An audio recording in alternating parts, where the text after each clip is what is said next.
realized it. But thank you for doing this interview. I'm so happy. Thank you for having me. I'm so excited because we get to talk about one of my favorite things in the entire world, which is melanated women in the gaming and esports world. So I'm super excited to dive in and talk about this with you because I see you all the time and you're on my For You page all the time. Oh, stop. So big fan, big fan. Stop it. Thank you. So let's start this off pretty much getting to know what do you do in the esports and gaming space? So it's echoing. Fuck. I had a feeling it was. I know why though. I'll fix it. But basically what I do is between competing, coaching, and hosting. I pretty much have all goddamn. I'm literally like, oh, I know each side of it. So between being an organizer, being the commentator, spectator, competitor, I do it all. So I've hosted my own tournaments.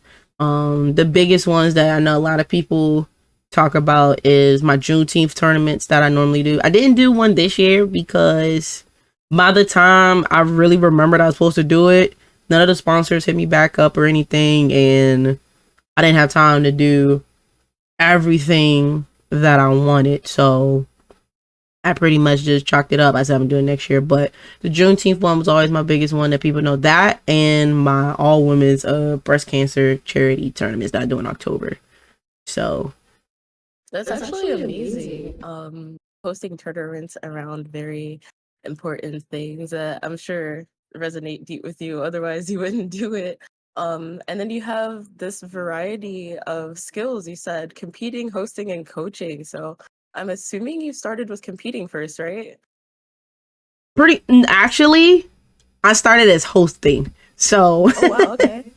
My first tournament I hosted, this was like years ago. I hosted kill races. This is when kill races was like the most popular thing, because like you really couldn't like get emails to get the codes and stuff. So yes, I remember that. It was really hard to like sync up with EA, and it was just hard to get codes back then. But now we have more accessible lobbies, so that's a wonderful thing. But please continue. Yes. So my first one I did a kill race. It was probably like a good like 7 teams that was there, and I participated in it. So like I was so big on like, yeah, I want to do it. Like if I win, I don't get the money, it goes to my 2 teammates. So like that was just like my biggest thing, cuz I'm just like, I want to be a part of it, but I also want to like show people like I can do all things. I can do all things possible, and God willing. So I started hosting, and then that's when it led over to competing once I found people that would do it for me and with me. And then that's when it led over to coaching, because as I competed, I've always been an IGL or co-IGL. So excuse me. So being those factors and just, letting people know like you pretty much are coaching when you are IGL, as far as, rotations and who to fight, who not to fight, where we need to go, things like that. So that's how it started for me. That's actually like how I kind of started as well. So I started out helping hosting bigger tournaments in my scene, and then I somehow got onto commentary. They snuck me in. I guess they were just like, "Hey, we need somebody to fill," because one of the commentators' dogs like ran out the door or something like that. I'm just like, "Well, then go catch him." But anyways, and then I got into several other areas of esports. So like, and I absolutely love that you said that you can do all of this, because that's exactly how I feel. And it's amazing to see other people that have all this passion for the scene and for what they do, because we are the actual change at the end of the day. So that's actually really, really cool to hear that like you're so confident and strong and you want to push forward and really do a lot of these things, not just for yourself, but to help the others in the communities. That's just absolutely amazing, Boogie. So what got you into esports and gaming? So what got me into esports, I'm gonna be perfectly honest, I still haven't figured that out yet. Like, it just, I went from being someone's sub in a tournament, and like I had no idea. I was just playing the game at that point, and they was just like, yo, we need a sub, like I know you're good, yada yada. And I was just like, oh, okay, cool, no problem. And it was like a real like low tier tournament, nothing too serious, nothing too crazy. And I just had subbed in for the team, and I think we ended up getting like 7th place in that. And you know, just being able to just sub in for somebody, and they were just like, oh my god, like this was insane. And still learning me as a player, because for those that did not know this side of me, I raged hard. I'm talking, I'm gonna go fix my internet and appear offline and never get back on the game for the rest of the day.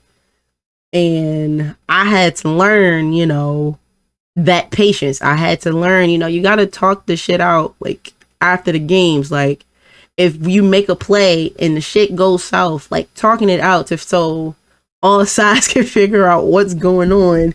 Like, it helps so much better. Like, my best friend, he will tell you, like, some shit went south. It was either I said, yo, I'll be right back, I'm gonna go fix my internet, or I just left, like, gone. And it took a lot. It did take a lot, because I felt like a lot of people didn't understand my frustration, because I didn't understand what happened. And like back then, people just stayed in a bubble, nobody really talked. So it frustrated me, because when I tried to open that window and I didn't get that same energy back, that's when I really became the, you know what, fuck it, girl. Like, that was my mentality a lot. Like, you know what, fuck it, okay. But as far as like getting into esports after that, just being able to find more tournaments and like being invited to tournaments was always a great thing and stuff like that. Kind of just like doing like LFTs and LF1s and 2s and stuff like that. Pretty much got me more into esports. In my mind, I'm a good old tier 2, but you know, the seasons that I had masters don't count the people, so I'm just like an awesome diamond player that should be pred, but you know how that goes. But You're always prided by heart, Boogie. Don't make me cry. I've been crying all fucking weekend, okay? Okay, my fault. Don't make me cry. Let me go grab the tissues. Listen, but no, I do appreciate that. So, but I will be pushing for pred next season though. But that's pretty much how I got into esports, you know?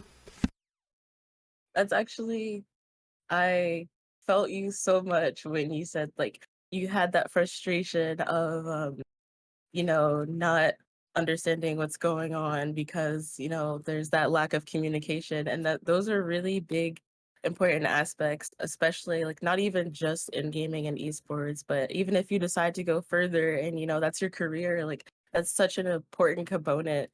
And I'm glad you touched on it, because it's not talked about enough. Like, we know that we should communicate, and like it sits in the back of our mind, but that doesn't mean like we all do it or we all do it well. So it took me a lot of time being criticized for my communication for me to just break that whole thing and just be like, all right, I just gotta talk. So that is a big part of a lot of it. And you getting into esports and finding those tournaments and getting invited. I wanted to ask you, what are some of the game titles that you have competed in or hosted for, or are coaching in right now? So I was invited to the Black Girl Gamers benefits tournament back in December. I was invited to that one. It was it's a group that's called the CGL, the Console Gaming League. I was invited to their first, I think it was like their first ever invitational that they did. And it was an invitation for $1,000. I ended up making 13th place, which was pretty good, because that was one of the tournaments where I literally had to find teammates like last minute, because my teammate just like pulled out, and I was like, well, I'm fucked.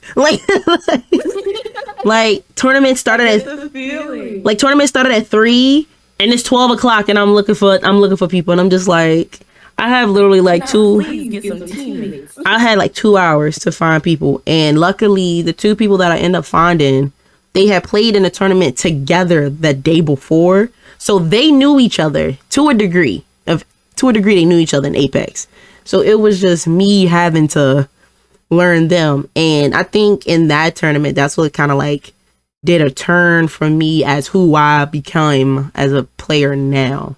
Like, I was real silent when it came to IGLing because as a woman, a lot of people, I'm just gonna say people, I'm not even gonna specify genders, a lot of people do not like taking orders from other people. So in that aspect, I just was like, okay, if y'all wanna take over, feel free. I'ma speak up on stuff that if it doesn't sit right with me, or I could see in the near future that this is gonna go wrong, yeah, I'ma speak up on that. But as far as like the whole thing, like, go ahead, do that. And that's when I learned, like, I should not give people that power. Like, when I know I can do better calls, or I know I'm a better suitable person in that position, I take over. And that's when I learned, like, to stop giving people the power, because if they don't know how you play or they don't know how you operate, a lot of people don't put you in their perspective of things. They'll just make the call and just be like, okay, we going here, we do this. Me, I'll give the call and I'll explain why. Like, for example, I was in a scrimmage game with Zadrizzy and Weekly, I want to say last week, and all 3 of us can IGL our asses off. Each time one of us called a rotation, we're like, yo, if we go here, blah blah blah blah blah, we can fight this team, it might be a team here, look out for this team. Like, basically explaining the chess moves make you a better chess player. So if you're going to move to this spot, what's happening over here in this spot? You know what I'm saying? And a lot of people don't give that. It's just like, okay, we can go fight this team here, but you're not looking at the other 14 variables in the game, as far as circle, how other people might rotate, how other people might fight, how long fight's going to be, things like that. So when it came to like each tournament that I was either invited to as a captain or as a teammate for somebody, I learned each tournament, like, okay, if this person can do this, then I can do that, and just put my own flavor in it. So during the process of tournaments, that's what I've been learning. But as far as like any of the other tournaments I've been invited to, I know I was invited to a couple charity tournaments before. Don't be mad at me, I can never remember these names to save my life, but I know I was invited to at least 7 of them. I know I did the Back to Black random royale. I did the Make Up Steam's random royale as well. I did a control tournament.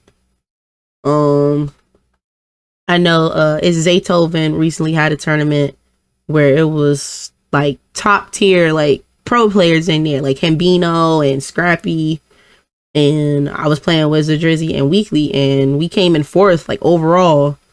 So just being able to win our contest and actually win the first round over Scrappy, that was pretty dope, by the way.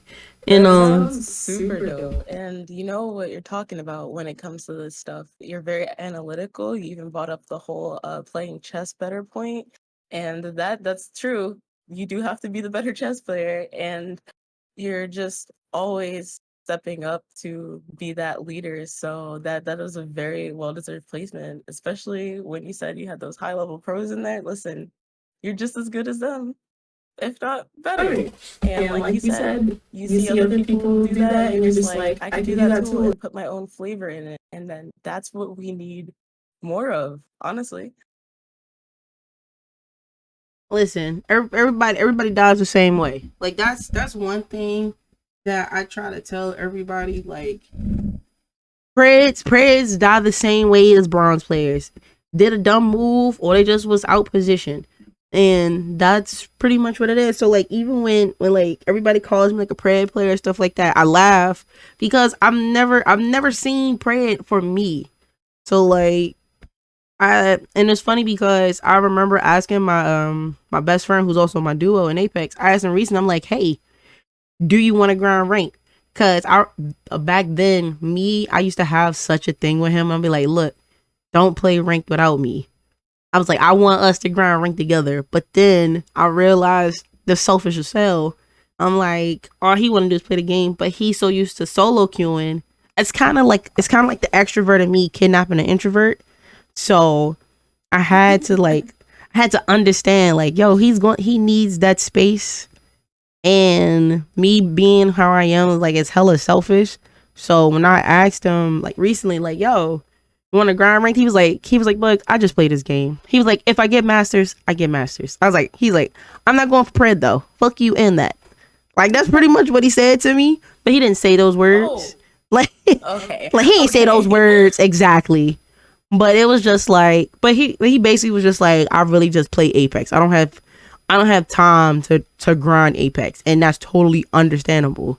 Like, because especially with me, like I'm always in a tournament. I'm always practicing for a tournament, and I'm always grinding ranked. So with him, then that's why I like, even now I give him his space. If we play pubs together, we do like the silliest things. Like, we found a randomizer. I found a randomizer, and I told him like, yo, next time we play together, we're gonna use it.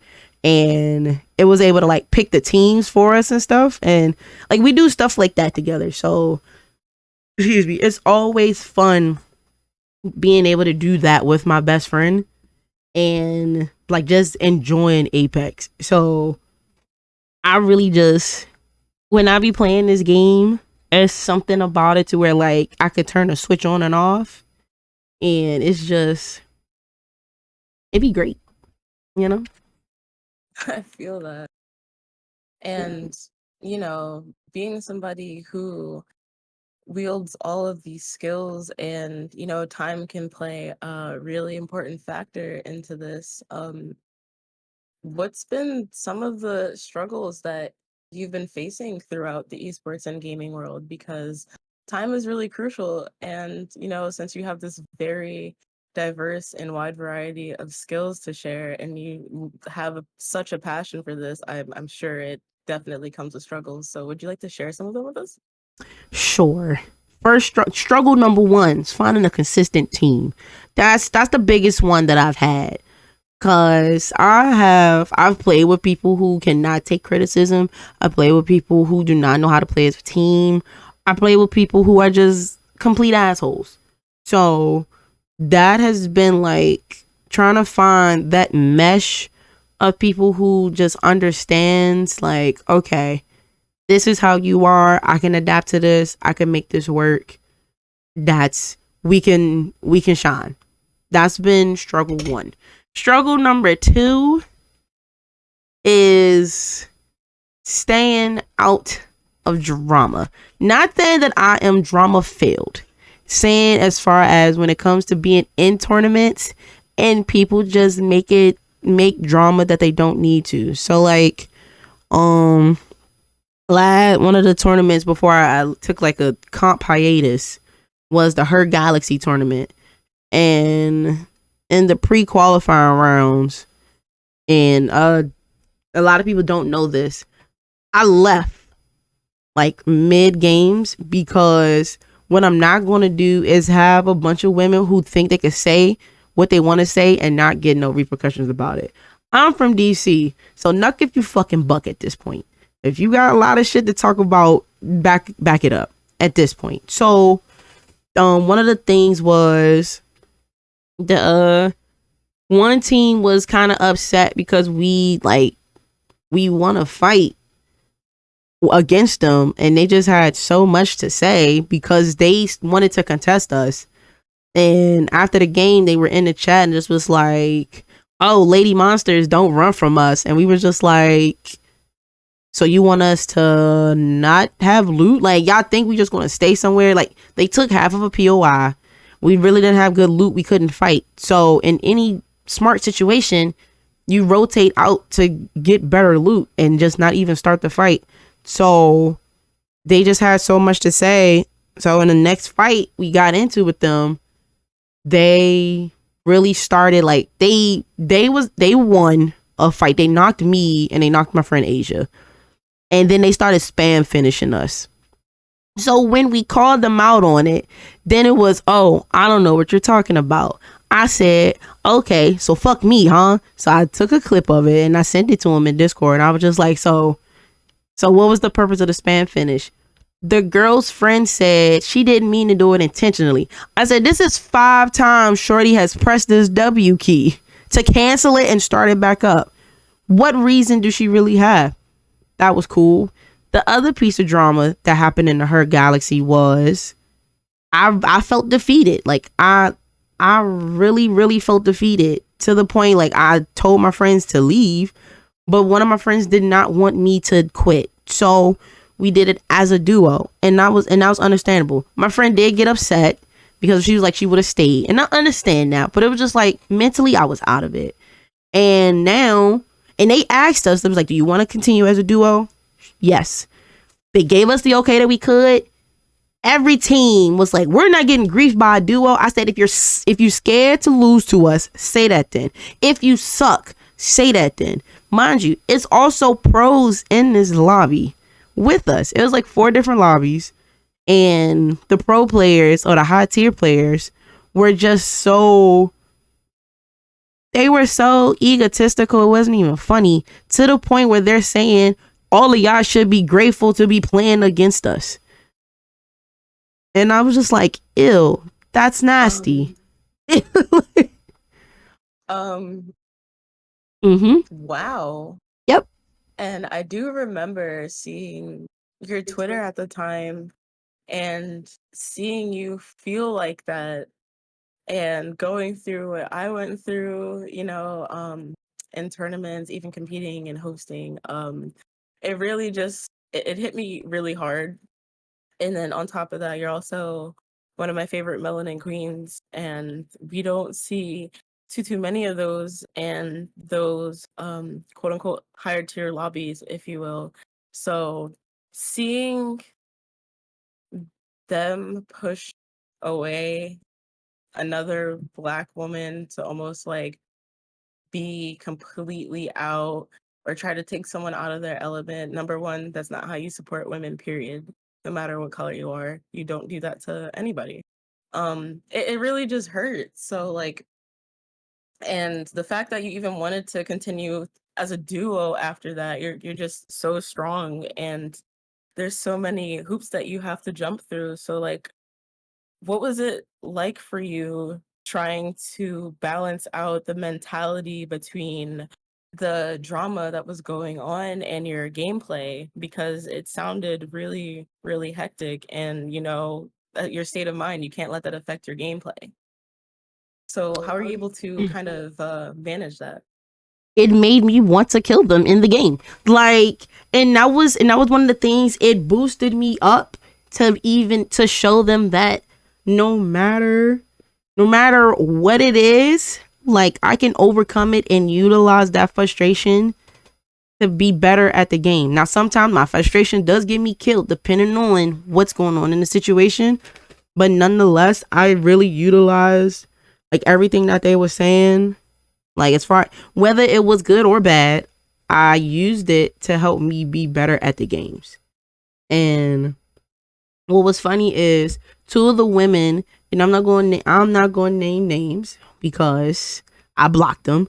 One woman was trying to coach me an hour before the tournament, but it was the same one who had so much to say.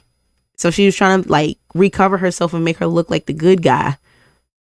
And I didn't like that at all. Then there was another chick who, she was explaining to me like rotations. Boom. All right. We're back. All right, let's go. We back. But yeah, so like a lot of the women tried to, cover their tracks, especially when once everything was out on Twitter. And, you know, I said what I said in Discord, and I even had like a lot of my friends that was in there, and they was just like, they hit me on the side and just was like, Boogie, I'm so sorry that happened, because like that's what it was. It was so frustrating in that moment, but I utilized that frustration for as long as I was still in there to show them that I can still do it. And I think they were so hung up and hung over the fact that like this was literally the pre-qualifying rounds. We haven't even made it to like the top teams that's going in. So just going against other teams to see who's going to move to the actual tournament was the most insane thing to deal with. And the fact that the women were like that in that moment, I can only imagine what they was like as they move forward. Like, I get it, you know, tension is high, you know, it was a lot of money on the line, you know, and I understand all of that. But we haven't even seen teams we're going against out of the pre-qualifiers, and the women were just so, they were assholes, okay? You had some that was trying to teach people, which they did, and some that was just like, you know, screw you guys, we're top tier, we winning this, da da da da da da. And that was just all over it. But I utilize all my frustrations when it comes to things like that, especially when people have so much to say about whatever it is they have to say. I utilize that into my gameplay, and I watch them fumble, whether it's from me or by another team. I watch them fumble, I watch their house burn, and go from there. And I love that because you could easily just go and cuss somebody out. Like you said, you from DC, nuck if you buck, right? But you turn that into, Nuck if you buck, you know, making yourself better, or making the team better, or having better gameplay against them. Like, it's, you don't let it go outside the game. And I think that's a line that everybody kind of has trouble with. And I wanted to say, you know, going through all of those hardships and that tournament, what are some ways that you think that this could be fixed or be prevented from, you know, happening in the future, whether it be competitors or tournament organizers, whether it be a rule set, like, you know, anything you can think of? What do you think needs to happen so everybody could have this respectful, safe playing ground for the women's scene? women need to be humbled. I don't know who needs to do it, but somebody gotta humble them. And it sucks, because that's really just like the one thing about it. But as far as like what can be done is the unsportsmanlike conduct. It has to be something against that in these scrims, in these tournaments. It's okay to talk trash, it's okay to joke about some stuff. Like, I have joked several times when it comes to scrims, like after games and whatnot, like especially when I know other players that's in it, and if we get into a fight or like they run or things like that, I'll crack jokes about it, but it's never nothing unsportsmanlike. But what needs to be done is, it needs to be code of conducts all across the board, because if you wouldn't want to say it to you or done to you, don't do it to others. So like, if somebody calls me trash, oh, womp womp, okay, whatever. But the minute where it's like you're discrediting something, or like you're like the spam finishing and things like that, that's why a lot of tournaments you can't throw hollow sprays, because that's considered being toxic. Yes, we've seen teabagging in the ALGS, but all 20 of them teams are getting a payout just for being there. All we getting is sent back to the lobby, and we either got to spectate or we're leaving to go play pubs to keep the thumbs warm.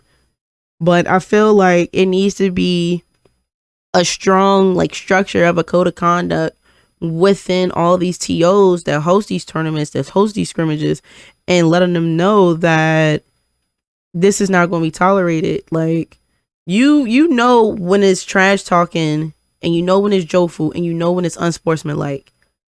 As a TO, you know all these things because you're put in this position, so you know. But it's like, it has to be understood, so that way it's just like that. Whether I don't care if my lobby goes from 20 teams to 7. Get out. Like, you are disqualified. I'm sorry. Like, I'm not gonna tolerate this. This is not about being, and I know some people be like, oh, then you're just soft, you sensitive. No, I'm Oh, I respectful. absolutely do not like that. That is being perceived, like people are saying that's soft. It's not being soft. It's not about being soft. Because like you said earlier, Uno reverse card. If I said that to you, you're being soft. My whole tea Exactly. is, if I don't know people, I don't know anybody in the lobby enough to kiki like that. So we can't talk like that. You can't talk to me like that, and I wouldn't talk to you like that. Just me in general, I'm really chill, so I would, never talk to anybody like that or get out of pocket to that point where somebody's questioning if I'm being disrespectful. If somebody's questioning if you're being disrespectful, then that's not okay. Exactly. And I 100% agree with the code of conduct. And something I wanted to touch on that, at least from my brief observations, that people will have them, but they don't enforce them. And a lot of the time it's because they're scared. Like you said, I don't care if it goes from 20 to 17. That's something that I didn't mind either if it was for the safety and mental well-being and for the competitive integrity of the space or the lobby that we're hosting. And to me, it just seems like there's a lot of growing to do Mm-hmm. because a lot of the things that I see seemed like internalized, something internalized from that person, and they tend to take that out on other people, and that's never okay. Um, so something that I personally would like to see more is people being 10 toes about what they say, that code of conduct, and how things are operating. Um, I necessarily did not like the way that our tournaments and scrims, like when I tell you, I'm pretty sure you saw like we got Yep. jumped. Um, and that's something that it it just made me question a lot because then we saw people say like, "Oh, your pizza money. Oh, we just came to take your money," and it's just like things like that. It Mm-hmm. was just so unsettling because it's a thankless effort, really. We're just taking our time to even organize all this and put it together to have a space or for women. And I see that a lot of the times, TOs really don't necessarily know how to handle it, um, which is something that like this isn't even something that they should have to handle, in my honest opinion, because it should never be like that. When you come in and you read the rules and you accept, like, those are the rules, you know? Like, that's it. So I can understand why TOs are like, deer in headlights when it comes to this stuff because it shouldn't be a thing in the first place. But I 110% agree with you. And since you have, all the skills being a coach, competitor, and a host, it's just you you've been through all of it. So it's Mm-hmm. not just coming from one place, it's coming from all your experiences. And I think that's really important that you shared that because these are things that happen in these spaces and it doesn't get talked about, then it just keeps happening.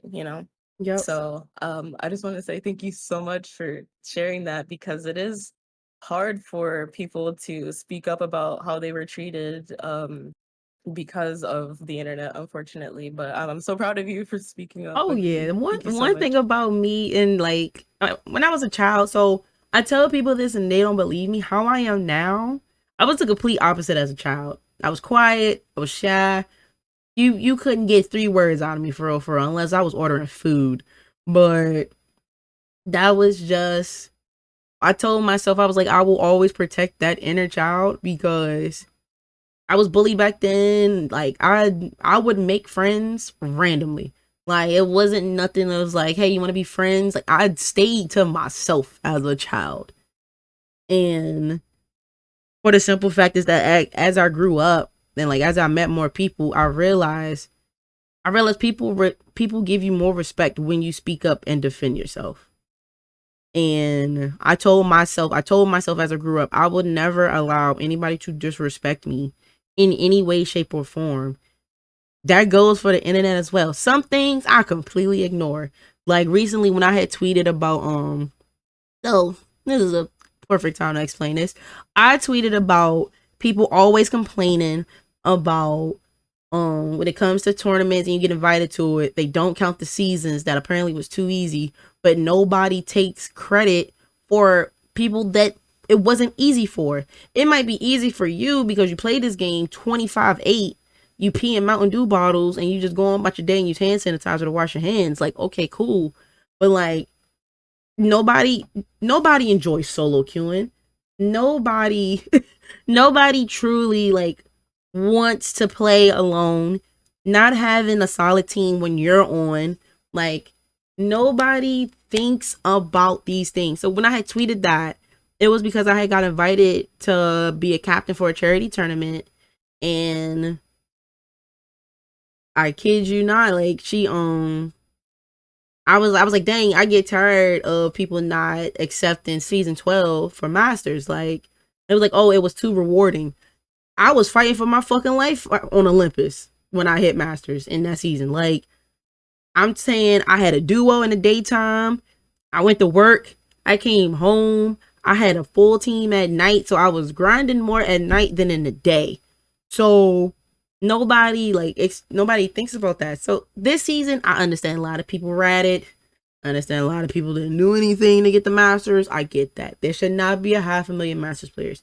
But I'm saying, as far as when it comes to inviting people as captains for these stats and asking people, well, what are y'all doing with y'all lives that y'all can't hit Pred or Masters and all these other seasons?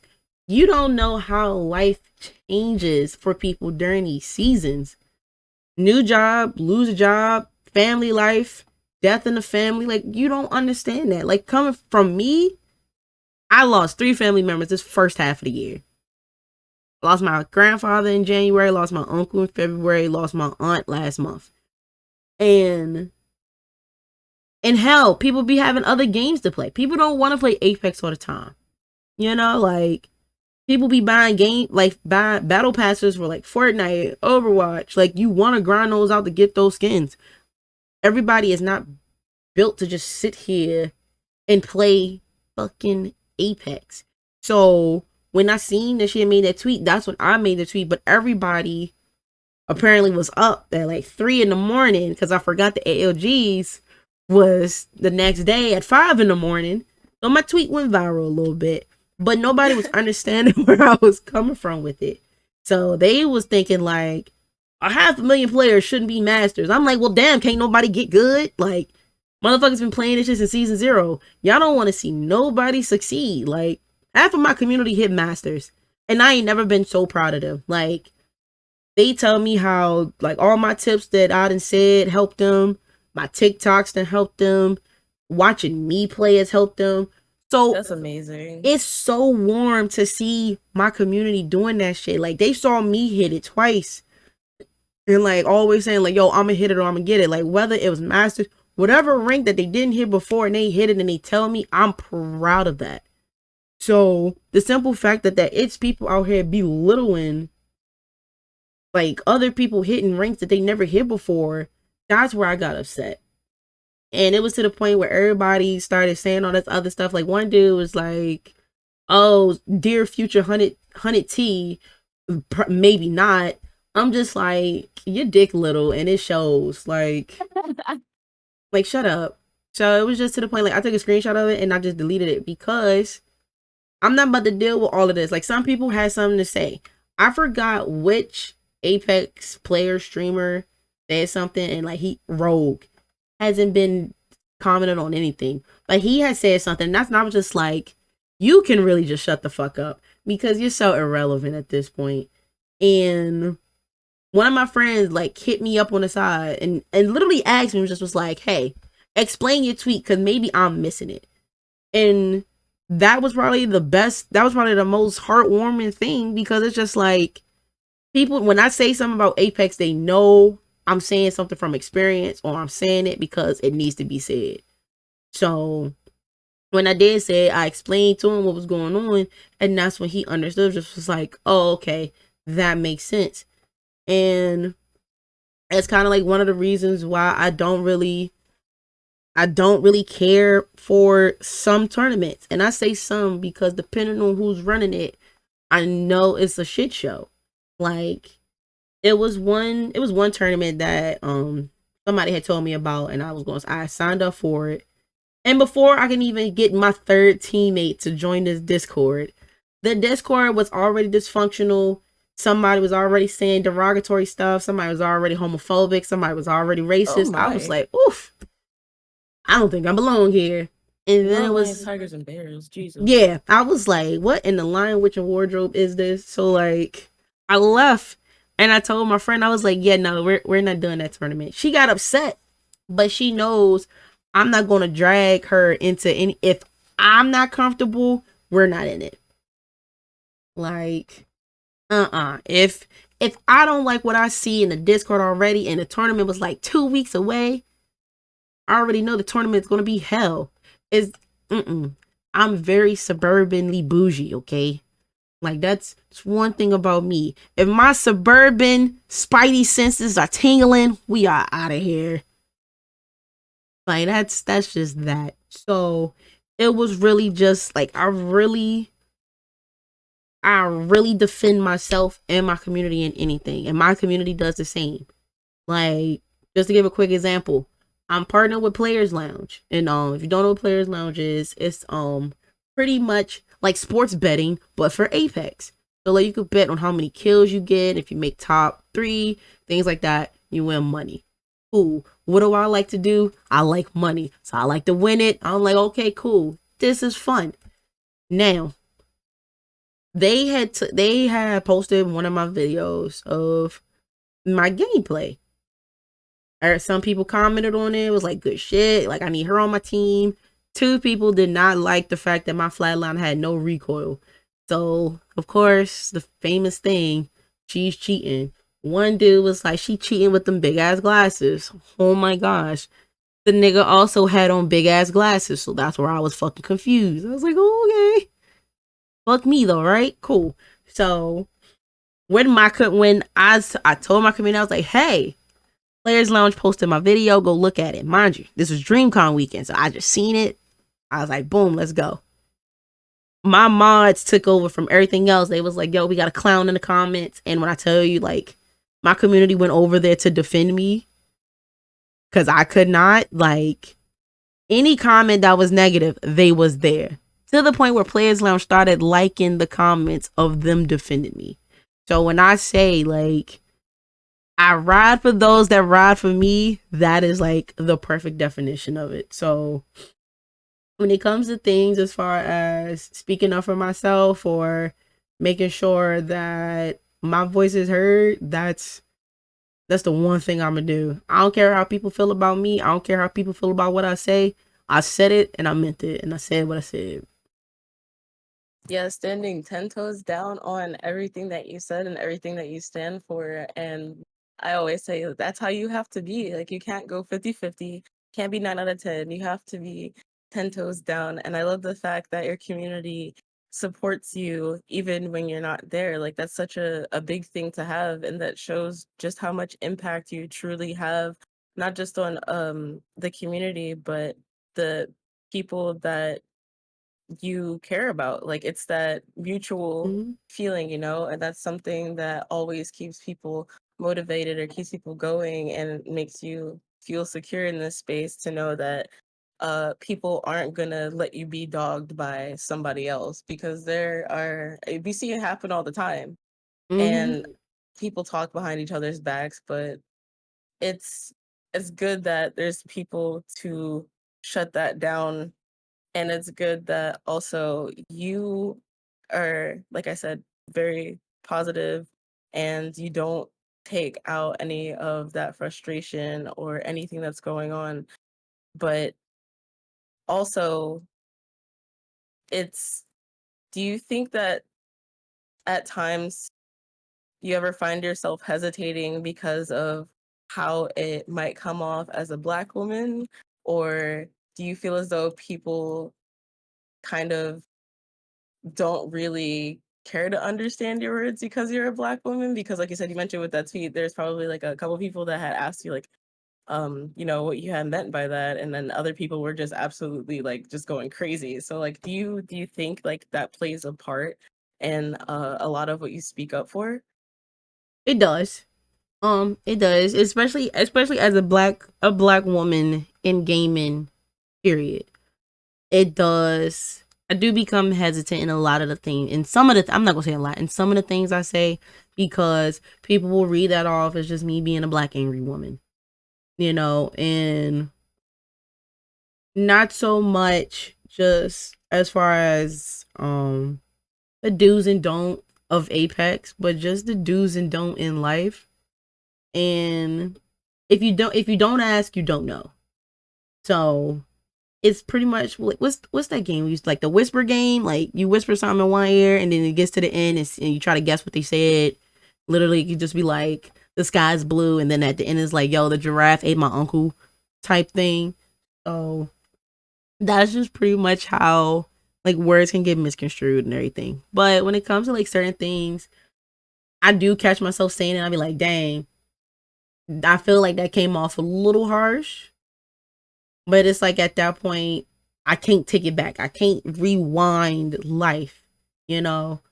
So it's just in the aspect of who I'm talking to or who's listening to it, to figure out like what I mean by it.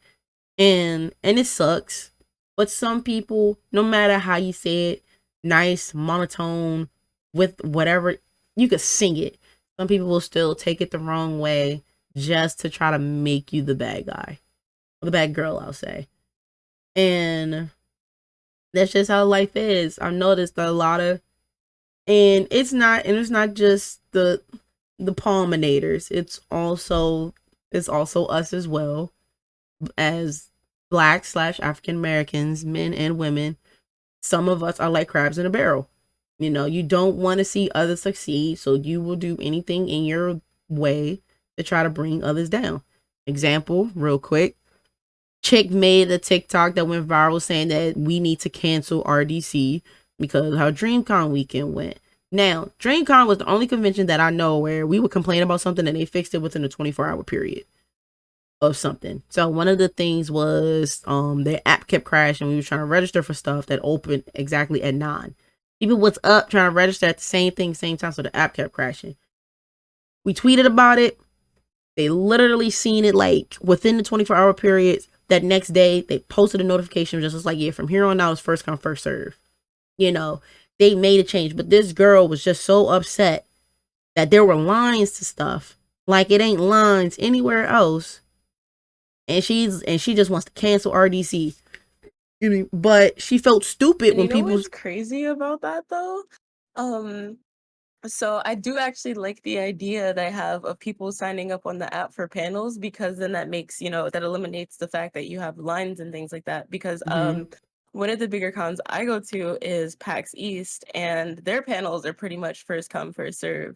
So to even be able to have an app to like register to go to the panel, like that's already a step up. So that kind of like yeah, like you said, they fixed it within a 24-hour period and everything like that, or they had like their resolution. But like that's Mhm. how it is anyway. If you go to a con that doesn't have a panel registration list, it is first come, first serve. You do have to wait in those lines. So like Yeah. I saw that and I was just like, ah. Yeah. So it was just like this convention went from having 6,000 people at the last one to 22,000 people. So they were expecting a small audience that they can handle, and it blew up because like everybody wanted to go this year. So literally her TikTok was blowing up. People in the comments was agreeing, and all of us was just like, this is so stupid. Like why would you want to cancel a group that has made a safe space for Black people? You're Black. Why would you not want this safe space to be at a convention? Yes, were there some flaws in this? Absolutely. But do you tear them down, or do you try to uplift them and help them make a better convention? That's why I say Right. crabs in a barrel. because she was so adamant. She'd have made response videos to comments and whatnot. But when she realized that the right side of Twitter found that TikTok and started telling her that she's dumb, she didn't want to take it down. Why? Because she went viral. But my whole thing was, I was like, you want to cancel RDC, but you bought a ticket to go see these people.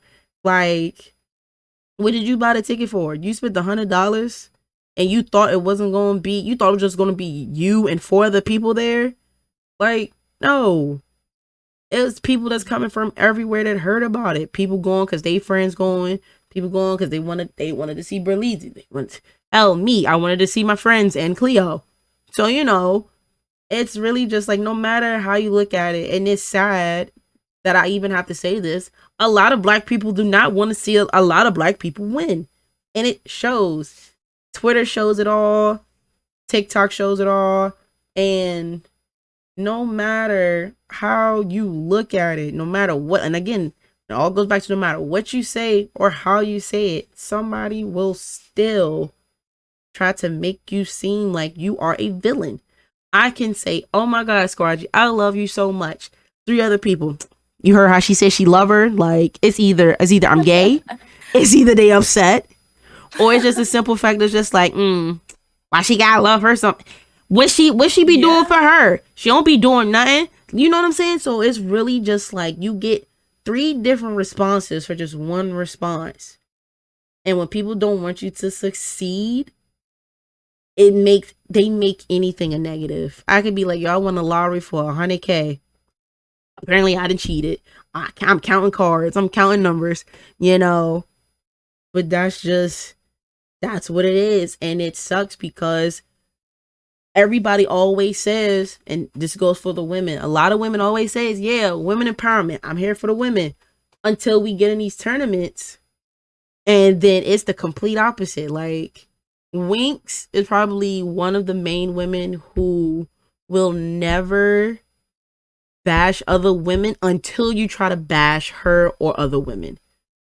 Like, Winx, and I will tell you this, Winx was one of the women that messaged me after the Her Galaxy tournament telling me not to quit. Like telling me to keep going. Like just keeping me up and even checking on me, make sure that I was okay mentally. But really just in the simple fact of some of these women aren't for women, and it is insane because we are supposed to look out for each other. I kid you not. When I used to go to the clubs out here in DC before the pandemic, if I thought you can tell when women are irritated in clubs by men, I would literally just buy them a drink and just pull them away. Be like, oh my God, hey girl, I was looking for you. Here your drink. And we will walk away. And I was like, yo, you good? Yep. Thank you. Go about the day. But that's, as a woman, that's what you're supposed to do. You're supposed to look out for each other. But I think people have forgotten that part so much when it comes to this aspect of the world. Sure. And 100%. it shows. Like, it really fucking shows. And it's so sad because we have forgotten that shit. We have forgotten about the news. Like, women is getting killed by baby daddies and boyfriends and people in the streets for rejecting them. You know? Yeah, we have to protect each other. And real quick, I'll just share this experience last night. I actually went to a drag show last night in the city, and when I was leaving, there was this woman and she was crying her eyes out, and it's like 2 o'clock in the morning. We're leaving, and I'm from Philly, and Philly's not safe. It's not safe at all. I'm not even going to cap to you. So like, um, I just hear her crying, and there's so many people walking by, and then like I'm standing outside the club just with my other friends, and like there's nobody else. It's just us and then this crying girl, and I'm just like, you know what? It's late. Let me see what's going on. Something probably happened, and it's not like, oh, this person's on drugs. Even if they were, like, I still went over and talked to her and asked her, and then I found out like she was just going through a really bad time with her boyfriend, and she basically had gotten kicked out, and he was messing with another girl. But like, everybody probably just assumed that she was like doing drugs or something, and she's just a crazy woman. But like, it's a woman, period. So I'm gonna see what's going on.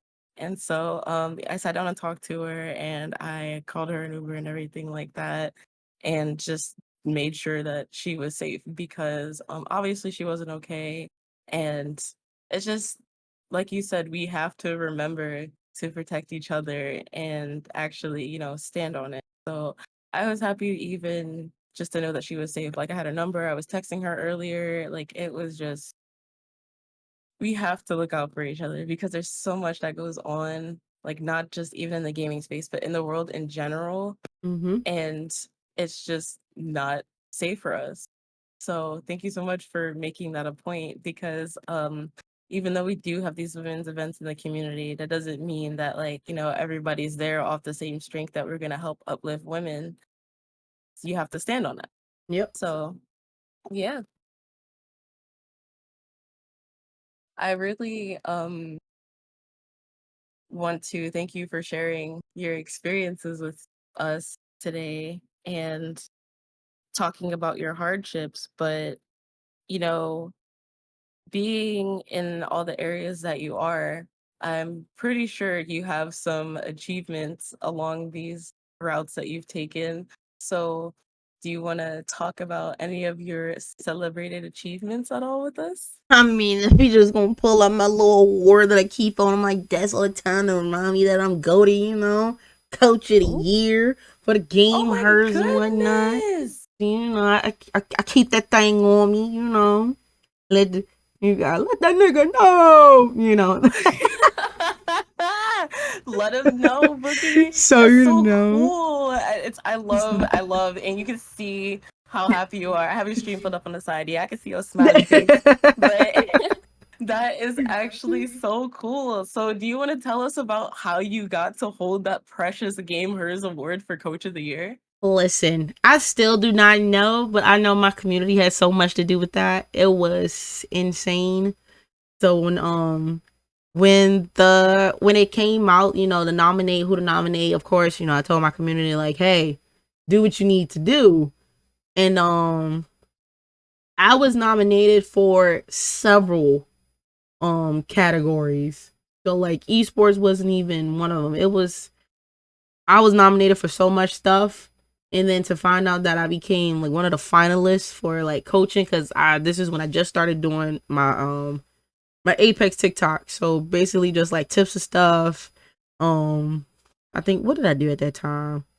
It was the Peacekeeper TikTok, the words and meanings and things like that. And just pretty much just was doing like my informative coaching stuff. And this is what's the funny part.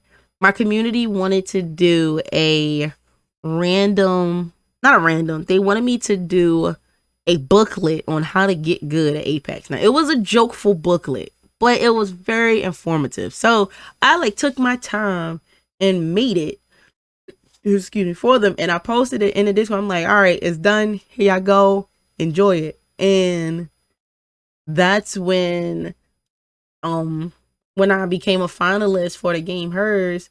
One of them had reached out to me. I still don't know who sent them the booklet, but the booklet got sent to them.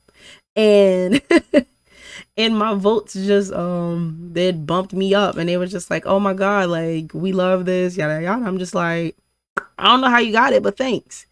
And even being a finalist, I was so nervous because, and I will say this, I was the only black woman in that category. So that was, I want to say it was another one, but I can't remember. But I know I was the only black woman in that category. And I remember Are you just the doing first black woman to receive a coaching in esports award? Mm-hmm. Like ever? Mm-hmm. Oh my goodness. Yep. Oh So my god.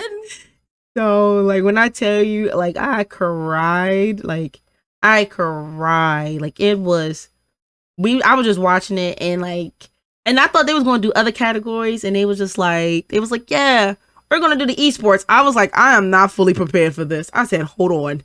I was like, wait a I minute. don't think you know how much this is blowing my mind right now. I've been working in esports since I came out the womb, basically. It is 2023. Mm-hmm. That is a bigger deal than like a lot of people realize, because esports has been around for a very, very, very long time, dating back to the 90s. Mm-hmm. So the fact that you're the first Black woman, period, in existence to get an esports coaching award, that's like a Forbes 30 under 30. I'm telling Like, you, that's such a big deal. It is. So like, so when I tell you, I know I have a command. I think I have the command for the clip. I can't remember in my stream, but like, I kid you. Let me see if it's this one. Yes, it's that clip. And you could tell, like, I was so nervous. Like, my mom was in the living room on the phone. She said she was gonna come back here and watch it with me, but she was talking to my uncle, so I was just like, I let her live. Cause I told her, I was like, oh, my category ain't gonna be till like 8 o'clock. It was like 7:05. It was like, yep, esports. I was like, no.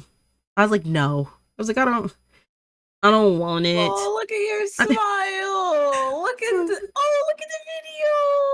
Oh my God, I'm sorry. I had a fangirl moment for a second. But Boogie, oh my goodness, that is so freaking amazing. And I'm so proud of you. That is such a milestone, like, not only for yourself, but in esports in general. Like, that is so freaking amazing. Like, I'm gonna go like write a whole entire article about. We're doing an interview outside the interview. For me, like, listen, that's such a huge thing.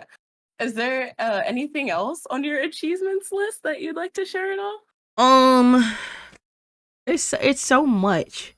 It's so much. I will say this though. This is in the works, but it's in the works. I'm giving y'all the sneak peek scoop.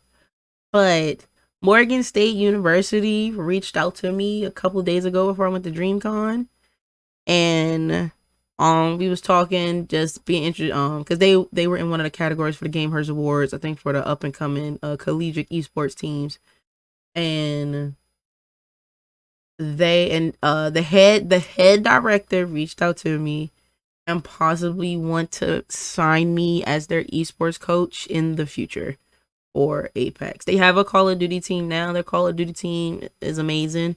I think if I remember correctly, like, they have brought home like $75,000 for the team, not for the school, for themselves. So I get to go visit them. I'm gonna visit them sometime within the fall season when it starts. But I know that he wants to invite me to some events, so like their tournaments that they have for Call of Duty, things like that. And then at the end of the semester, he's gonna have the students interview me as a coach and see where we go from there. But that's my sneak peek. Freaking cool. Yeah. I cannot wait. I'm hearing all this and I'm so excited for you. Like, I'm so excited to see what your future looks like in esports and gaming, because you have so many skills, you have such a good mentality, a strong positive mentality towards gaming and esports. So could you let me know if you have any future goals or dreams coming up? Future goals, well, like I said earlier, next season I'll be pushing for Pred. So between console and PC lobbies, but it'll be more so PC lobbies, I'll be grinding to reach Pred for the first time. The goal, future goals, is I will be doing the pre-qualifiers again for the ALGS. I did it for year 3 and I made it to the semifinals, but got knocked out. But it was cool because me and my other teammate, all 3 of us were on console, so it's not like we could have like gone anywhere, but nonetheless, yes. So we're gonna let me see if I can get a squad together. I know one person that would be down for it, and see where we go from there. Another goal is to get a PC. That's further down the line though. Between Pred, reaching for Pred, ALGS again. That's pretty much. Oh, get another job. That's pretty much that. Girl, I felt that. Do you see like yourself in the esports industry full time coming up in the future? Is that somewhere where you would like to be? I And would if like to. so, what role would you specifically be in? Oh my gosh. See, this is the question that I was dreading the most because, like I said before, like as an IGL, you can be a coach. Like you can like coach your team through it. So like one of my and this is gonna be weird. One of my biggest inspirations is Imperial Hall and his Watson because both of them do such an amazing jobs on both aspects in them IGLing. So I do see myself competing versus being a coach. Now, if they need me as a coach, I'm down for it. If the ALGS would be like, hey, we seen you compete, but we seen you like hosting stuff, we need you on the desk for the analytics. Put me there. I'll put me on a nice little suit piece, you know what I'm saying? How to Yiddies up, all that good stuff. I'd have energy too because that last one, I don't know what she did. She was just there. But it's neither here nor there. But most definitely I would love to see myself competing more so than anything else because that's where I get my my joy, like my excitement, I'll say, from that. So competing, hopefully, fingers crossed. If a team needs me as a coach, I'd still be excited as well. But for myself, definitely competing. There's competitors that do coaching as like their side hustle. So it's very well possible, if you keep that upkeeping for yourself to balance out being a competitive player and also being a coach, because it kind of ties itself in with one another when you think about it, because you'd be coaching the game that you're playing professionally. So, Yep, you'd be able to give those tips and guidance to being the better chess player, like you said earlier. absolutely. So, yeah, I would definitely love to see Boogie on the stage competing, and I would just love to see you in even more tournaments or just going to more events. That is so exciting. And I look forward to seeing you on that stage in those events or wherever it may be in the industry. And I absolutely can't wait. So where can everyone support you at along this journey, Boogie? How can we follow you? Y'all can support me anywhere y'all want to be. If you're on Twitch and Twitter, follow me as She Is Boogie. On TikTok and YouTube. I forgot both of the names are the same now. It's AYEE. It's Boogie. So like when I be joining people's chats, they be like, "Hey, it's Boogie." Y'all see, clever, right? Then on my Instagram, it's Ambitious Boogie, which is my brand name overall. But yeah. Alrighty, well, thank